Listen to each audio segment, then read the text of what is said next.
দাঁড়ান যোদ্ধা, দয়া করে কিছু কথা শুনে যান। আপনি বিপুল উচ্ছ্বাসে জীবনের যুদ্ধে পথে এগোচ্ছেন, আকাশের তারা সমান স্বপ্ন রোপণ করছেন বুকের জমিনে।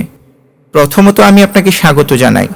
আপনার পথ চলা শুভ হোক, কুসুমাস্তীর্ণ হোক।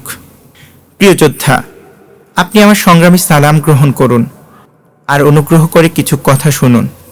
যুদ্ধটা যতই কল্যাণ আর সুন্দরের জন্য হোক, এমনটা ভাবার কোনোই সুযোগ নেই যে সবাই আপনাকে এগিয়ে দেবে, সহযোগিতা করবে।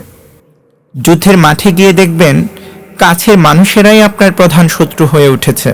হতে পারে আপনার বাবা আপনার বিরুদ্ধে দাঁড়িয়েছে, আপনার পথরোধ করে রেখেছে আপনার ভাই, বোন বা জননী।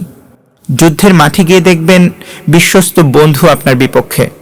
আপনাকে ভয় দেখাবে আপনার প্রতিবেশী, আপনাকে দমিয়ে রাখতে চাইবে আপনার সহকর্মী, আপনাকে থামিয়ে রাখতে চাইবে আপনার আত্মার আত্মীয়।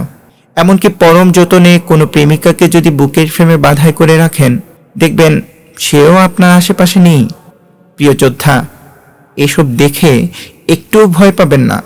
আপনি এগিয়ে যান অসীম সাহসে। সাহস করে আরেকটু এগুলেই পেয়ে যাবেন সহযোদ্ধা।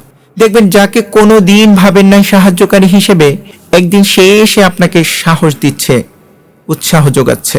মনে রাখবেন, দুনিয়ার কেউ যদি আপনার যুদ্ধটা এগিয়ে না আসে, তবে আসমানের ফেরেশতারা এসে আপনাকে সাহায্য করবে। প্রিয় যোদ্ধা, যুদ্ধটা যেহেতু আপনার, বিজয় হবে একান্ত আপনারই। তাই যুদ্ধ শেষ হওয়ার আগে থেমে যাবেন না প্লিজ। আপনি এগিয়ে যান প্রলয়ঙ্করী মহাপ্লাবনের মতো। আপনি আঘাত হানেন ভয়ঙ্কর জলোচ্ছ্বাসের ন্যায়। আপনি ছুটে যান মরুভূমির ক্ষিপ্র ঘোড়ার মতো দুরন্ত বেগে। জয় আপনার হবেই।